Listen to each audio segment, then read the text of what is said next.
Duh, rekasane wong golek duit kepiye, tepung pirang-pirang taun. Kok ora sugih-sugih iki kepiye to ya? Mbok aku tak telepon anakku Katip. Kahanane kepiye?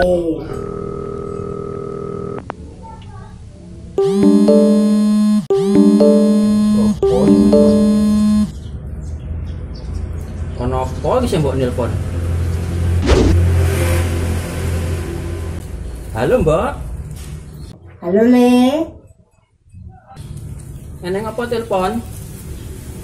Piye ya, Le? Simbok ki tepung pirang-pirang taun kok ora sugih-sugih iki gek kepiye to, Le?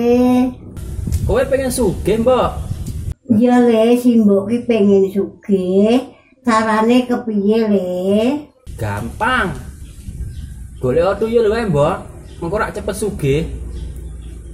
Lah mengko tuyule dipakane apa, Le?